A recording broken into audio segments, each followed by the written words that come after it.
Hi అండి, welcome to STV. నేను మీ అభి. ఇందిరమ్మ లబ్ధిదారులకు డబుల్ బెడ్రూమ్ ఉంది.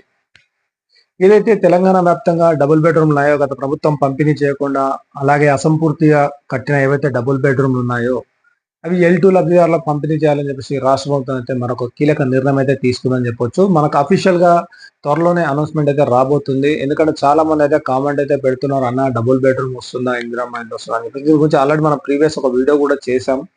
లేకపోతే చూడండి ఒకసారి, మీరు చూడకపోతే. అలాగే కొత్తగా మన ఛానల్ అయితే ఫస్ట్ టైం చేస్తారో ప్లీజ్ సబ్స్క్రైబ్, లైక్, అలాగే సపోర్ట్ చేయండి. ఇప్పుడు ఎవరైతే కొత్తగా మన సబ్స్క్రైబర్స్ వచ్చారో చాలా మంది అయితే అడుగుతున్నారు, అన్న ఈ ఇందిరమ్మ ఇళ్ళకి సంబంధించి మాకు డబుల్ బెడ్రూమ్ వస్తాయా L2 లో మరి అని చెప్పి అడుగుతున్నారు కాబట్టి వీడియో అయితే చేస్తున్నాను.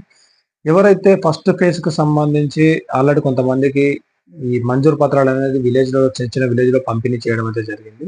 అయితే ఇప్పుడు వచ్చేసి మన తెలంగాణ వ్యాప్తంగా ఈ మంజూరు పత్రాలు అయితే పంపిణీ చేయాల్సి ఉంది. కానీ ఎప్పుడు ఏంటని ప్రభుత్వం అయితే ఒక స్పష్టతను అయితే ఇవ్వట్లేదు. మనకైతే ఇప్పుడు దాదాపు L1, L2లో ఎవరైతే ఉన్నారో వాళ్ళు ఆల్రెడీ ఎలిజిబిలిటీలో ఉన్నారని చెప్పుకోవచ్చు మనము. అయితే వీరిలో ఎవరైతే ఫస్ట్ ఫేజ్ కు సంబంధించి అయిపోయింది కాబట్టి సెకండ్ ఫేజ్ ఏదైతే ఉంటుందో, అంటే వాళ్ళు ఏదైతే అంటే కాన్స్టిట్యున్సీకి 3,500 ఇల్లు చొప్పున వాళ్ళు తీసుకుంటున్నారు కాబట్టి ఫేజ్ల వైజ్ గా అందులో ఎవరైతే ఉంటారో, అంటే ఫస్ట్ ఎలిజిబిలిటీ ఇప్పుడు ఏదైతే లిస్ట్ ఉంది, అంటే ఒక విలేజ్ లో ఒక 1000 మంది అప్లై చేసుకున్నారు.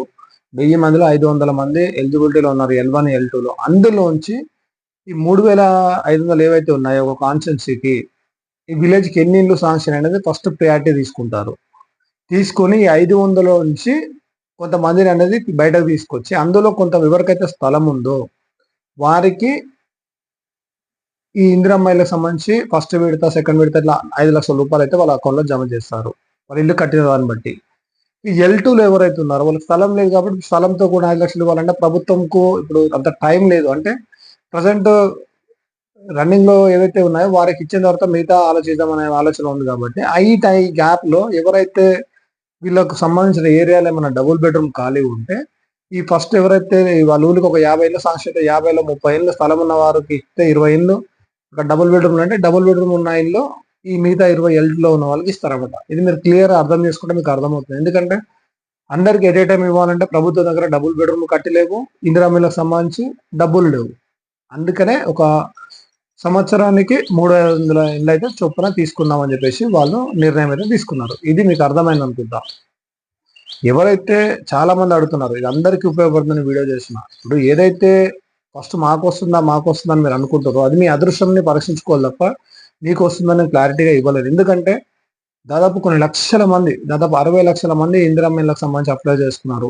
నాకు తెలిసి ఈ డబుల్ బెడ్రూమ్ దాదాపు 2 లక్షలు ఉన్నాయో కూడా మనకు క్లారిటీ. ఎందుకంటే అక్కడ 10, ఇక్కడ 20, 30, 50, 500 ఇట్లా అక్కడక్కడ ఇల్లు ఉన్నాయి. ఇప్పుడు గ్రేటర్ హైదరాబాద్ లో 3,500 దాదాపు ఒక 4-5 లక్షల ఇల్లు ఉన్నా కూడా ఈ 60 లక్షల మందిలో 30 లక్షలకు 40 లక్షల మంది దాదాపు L2లోనే ఉన్నారు. వీళ్ళందరికీ సరిపోవు కాబట్టి ఎవరైతే ముందుగాల వీళ్ళకు లిస్ట్ తీసినప్పుడు అందులో ఎవరైతే ఫస్ట్ ఉండడమో లేకపోతే లక్కీ డ్రా తీయడంలో ఫస్ట్ ఉండడమో వారికి మాత్రం 100% ఈ డబుల్ బెడ్రూమ్ పంపిణీ చేసే ఆలోచన ప్రభుత్వం ఉంది. మిగతా వారికి స్థలంతో కూడా 5 లక్షల రూపాయలు అయితే ఇవ్వనుంది. ఇదైతే ప్రజెంట్ మనకున్న పూర్తి సమాచారం. మీకు తెలిసిన వీడియో షేర్ చేయండి. Thank you for watching.